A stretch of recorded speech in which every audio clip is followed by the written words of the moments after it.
चुनाव में होने वाले व्यय की संपूर्ण जिम्मेवारी माननीय मुख्यमंत्री जी के ऊपर आती है, जिन्होंने इस चुनाव को लटका करके रखा। हिमाचल में हाल ही में 6 विधानसभा सीटों पर उपचुनाव हुए हैं।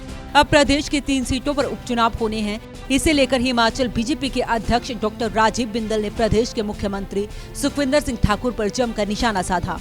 बिंदल ने आरोप लगाए हैं कि प्रदेश के मुख्यमंत्री ने जानबूझकर निर्दलीय विधायकों के इस्तीफे लटकाए और अब खर्च का अतिरिक्त बोझ सरकार पर पड़ेगा।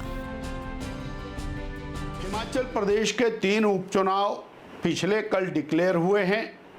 ये उपचुनाव और 3 के 3 उपचुनाव हमारे पार्लियामेंट के चुनाव के साथ होने चाहिए थे, परंतु इन 3 माननीय विधायकों ने जो अपना त्याग पत्र दिया, उसको कांग्रेस के मुखिया के नाते और प्रदेश के मुखिया के नाते माननीय मुख्यमंत्री जी ने उनको स्वीकार नहीं होने दिया। काश यही जो रेजिग्नेशन है महीना पहले स्वीकार होते तो सारे चुनाव पार्लियामेंट के साथ संपन्न हो जाते और हिमाचल प्रदेश के ऊपर 40-50 करोड़ रुपए का खर्चा जो 3 चुनाव के माध्यम से होने जा रहा है वो ना पड़ता।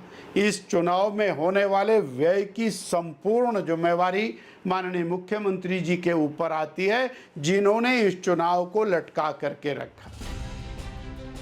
वहीं डॉक्टर राजीव बिंदल ने कहा कि निर्दलीय विधायक बीजेपी की टिकट पर चुनाव लड़ेंगे या नहीं, यह फैसला केंद्रीय नेतृत्व करेगा। उन्होंने कहा कि चुनाव को लेकर जल्द ही बीजेपी की बैठकें शुरू हो जाएंगी। भारतीय जनता पार्टी अतिशीघ्र अपनी बैठकें करेगी और केंद्रीय नेतृत्व से हमें जो सूचना आएगी तदनुसार कार्य आगे किया। इसी के साथ बीजेपी प्रदेश अध्यक्ष ने नरेंद्र मोदी को तीसरी बार प्रधानमंत्री बनने के साथ ही जेपी नड्डा को केंद्रीय मंत्री बनने पर भी बधाई दी।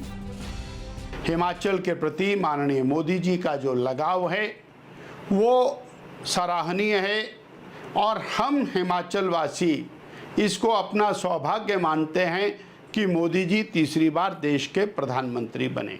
इसके साथ ही आदरणीय जगत प्रकाश नड्डा जी जो केंद्रीय मंत्री परिषद के अंदर शामिल हुए हैं, इसके लिए भी हिमाचल वासियों को हम बहुत बहुत बधाई देते हैं और टॉप 5 के अंदर उनका शामिल होना, स्वास्थ्य विभाग और केमिकल फर्टिलाइजर डिपार्टमेंट उनको मिलना, ये हिमाचल वासियों के लिए गौरव की बात।